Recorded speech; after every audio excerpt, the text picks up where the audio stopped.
नमस्कार भाइयों। एक ब्रह्मचारी भाई हैं जो ब्रह्मचर्य का साधना कर रहे हैं और उनके साधना में कुछ बाधा उत्पन्न हो रहे हैं, कुछ समस्या उत्पन्न हो रहे हैं, जिसका समाधान हमसे जानना चाहते हैं।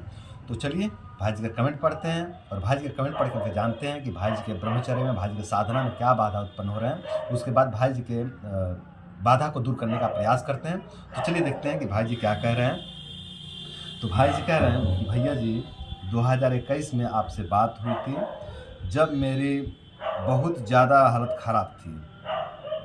ब्रह्मचर्या ने, योग प्राणायाम ने मेरे जीवन पूरी तरह से बदल दिया है। पर एक प्रॉब्लम है, कब्ज और एसिडिटी रहती है, पेट साफ नहीं होता, प्रेशर नहीं बनता है ना। मतलब भाई जी कह रहे हैं कि 2021 में हमसे बात किए थे, तब उनकी स्थिति बहुत दयनीय थी, उनकी हालत बहुत ज़्यादा ख़राब थी, बहुत ज़्यादा कमज़ोरी का सामना कर रहे थे, बहुत ज़्यादा दर्द और पीड़ा का सामना कर रहे थे। लेकिन तब से ब्रह्मचर्य का पालन कर रहे हैं और अब जो है कि उनका जीवन बहुत बेहतर हो चुका है। उनके जीवन से बहुत सारी समस्याएं बहुत दूर हो चुकी हैं। लेकिन अब दो समस्याएं उनको परेशान कर रही हैं, कब्ज और एसिडिटी रहता है, प्रेशर नहीं बनता है ना। मूलतः दो समस्याएं कि पेट साफ नहीं होता और एसिडिटी बनता है, यही दो समस्या उनको रहती हैं, जिसका समाधान हमसे जानना चाहते हैं। तो भाई जी की समस्या का समाधान ज़रूर बताएंगे, लेकिन सबसे पहले उन भाइयों लोग को मैं थोड़ा गाइड कर दूं जो भाई लोग कहते हैं कि भैया हमको ब्रह्मचर्य का लाभ नहीं मिल रहा है। उनको इस तरह का वीडियो जरूर देखना चाहिए।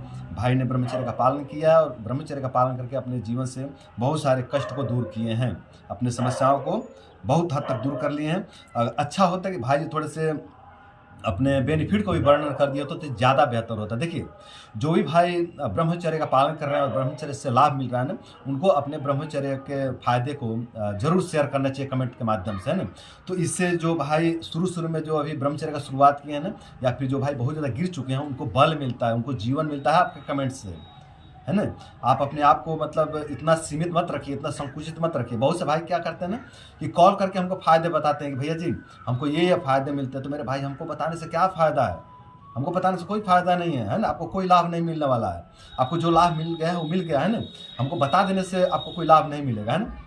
अगर आप चाहते हो कि बताने से आपको लाभ हो, तो आप और भाइयों को बताइए। जो भाई नहीं जानते हैं ब्रह्मचर्य के बारे में, उनको बताइए। जो भाई गिरे पड़े हैं, जो भाइयों को मतलब मार्ग नहीं दिख रहा है, उनको बताइए कि ब्रह्मचर्य से लाभ मिलते हैं ना। मुझे मिले हैं तो आपको भी मिलेंगे, इस तरह से बताइए, है ना। तो इससे जो भाई गिरे पड़े हैं उनको बल मिलता है, उनको जीवन मिलता है, उनको उनके जीवन में एक उत्साह आता है, उमंग आता है कि हाँ यार मैं भी ठीक हो जाऊँगा। जब ये भाई ठीक हो गया, ये भाई, इस भाई को ब्रह्मचर्य से लाभ मिले तो मुझे भी लाभ मिलेंगे। इस तरह से मोटिवेशन आता है उनको, उनका जो है कि जीवनी शक्ति बढ़ जाता है आपके बताने से, है ना। तो जिस किसी भाई को भी ब्रह्मचर्य का लाभ मिलते हैं, वो भाई कमेंट में जरूर शेयर करें कि भैया हमको ये लाभ मिले, है ना, या भाइयों हमको ये लाभ मिले, आप लोग भी ब्रह्मचर्य का पालन करें, आपको भी लाभ मिलेंगे। इस तरह से शेयर करिए भाई, संकुचित मत रहिए, अपने आप को बिल्कुल सिमट के मत रखिए। यदि आप बताते हो और आपके बताने से किसी का जीवन का रक्षा होता है ना, तो इससे आपके जीवन में पुण्य का वृद्धि होगा। और जब आपके जीवन में पुण्य का वृद्धि होगा ना, तो यश की प्राप्ति होगी, धन की प्राप्ति होगी, बल की प्राप्ति होगी, आरोग्य की प्राप्ति होगी, है ना। इस तरह से आपका जीवन में मतलब वृद्धि होते जाएगा। आपका कुछ भी नुकसान नहीं होगा मेरे भाइयों, आपका एक पैसा भी नुकसान नहीं होगा, बस फायदा बहुत होगा यदि आप अपनी बेनिफिट को शेयर करते हैं भाइयों के साथ में, तो है ना। तो आप लोग अपना बेनिफिट जरूर शेयर करें, सीमित ना रहें। अच्छा होता कि भाई भी अगर अपना थोड़ा बेनिफिट शेयर किए होते तो बहुत से भाइयों को जीवन मिलता, बहुत से भाइयों को बल मिलता, है ना। खैर कोई बात नहीं, जितना शेयर किया है बहुत है। तो अब बात करते हैं कि भाई जी की समस्या का समाधान क्या हो सकता है ना। तो देखिए, इस तरह का जब मैं वीडियो बनाता हूँ तो किसी एक भाई के लिए नहीं बनाता हूँ। मैं इसलिए इस तरह का वीडियो बनाता हूँ कि जिस किसी भाई को भी इस तरह की समस्या हो ना, उनको लाभ मिल जाए और उनको इस समस्या से मुक्ति मिल जाए, है ना। तो जिस भाई को भी कब्ज से संबंधित समस्या रहती है, जिस भाई को भी एसिडिटी से संबंधित समस्या रहती है या पित्त से संबंधित समस्या रहती है, वो भाई इस वीडियो को फॉलो कर सकते हैं। इस वीडियो को फॉलो करके लाभ उठा सकते हैं और अपनी इन समस्याओं को दूर कर सकते हैं। तो अब बात करते हैं कि यदि बहुत ज़्यादा कब्जियत रहता है, बहुत ज़्यादा एसिडिटी रहता है, बहुत ज़्यादा गैस रहता है, तो क्या करें, है ना। तो देखिए, यदि आपको बहुत ज़्यादा कब्ज रहता है और कब्ज के कारण बहुत ज़्यादा एसिडिटी बनता है, बहुत ज़्यादा छाती में पित्त जो है कि बन जाता है, पेट में पित्त बन जाता है, गले में पित्त चला आता है, आँखों में पित्त चला जाता है और आँखों में जलन होने लगती है, छाती में जलन होने लगता है, गले में जलन होने लगता है, या फिर सर में जो है कि पित्त चला जाता है, पूरे सर में गर्मी बढ़ जाता है, नींद नहीं आती है, या फिर चिंतन मंथन आप बढ़िया से नहीं कर पाते हैं, आपका याददाश्त शक्ति नष्ट हो रहा है पित्त वृद्धि के कारण। यदि इस तरह की समस्या रहती है ना, तो आप 50 ग्राम आंवला चूर्ण में 50 ग्राम मिश्री का पाउडर मिला करके इसका सेवन रात्रि में भोजन के आधे घंटे के बाद इसका सेवन करें, है ना। भोजन के आधे घंटे के बाद इसका सेवन करना है इस चूर्ण का। यदि भोजन के आधे घंटे के बाद इसका सेवन करते हैं ना, तो इससे सुबह जो है कि आपका पेट अच्छे से साफ हो जाएगा और जो आपका पित्त ऊपर चढ़ रहा है, ऊपर चढ़ के उपद्रव खड़ा कर रहा है, वो उपद्रव भी आपका धीरे धीरे पूरी तरह से शांत हो जाएगा। तो इस आंवले का और मिश्री का सेवन करके आप अपनी समस्याओं को दूर कर सकते हैं। साथ ही आप चाहे तो इसमें द्राक्षासों का भी सेवन कर सकते हैं। द्राक्षासों यदि आप लेते हैं तो इससे भी आपका कब्जियत दूर हो जाएगा, लेकिन द्राक्षासों में थोड़ी सी गर्मी होती है, तो हो सकता है कि आपका जो पित्त है ये बढ़ जाए।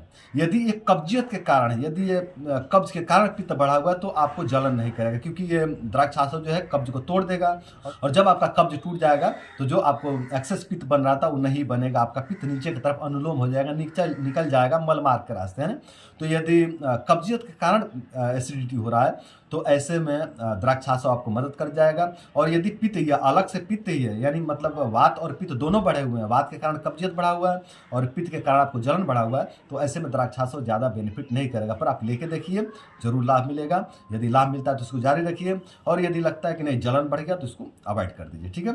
पर यहाँ पे अगर ऐसी समस्या होती है ना कि वात और पित्त दोनों है, तो ऐसे में आंवला और मिश्री वाला प्रयोग जरूर करिए, इससे जरूर लाभ मिलेगा। और जिस किसी भाई को भी इस तरह की समस्या हो रही है, वो लोग इस आंवला और मिश्री का सेवन करके अपनी समस्याओं को धीरे धीरे पूरी तरह से दूर कर सकते हैं और अपने शरीर को रसायन भी दे सकते हैं आंवले का सेवन करके। आंवला केवल मेडिसिन ही नहीं है, ये रसायन भी है, मतलब शरीर को टॉनिक देने का भी कार्य करता है आंवला।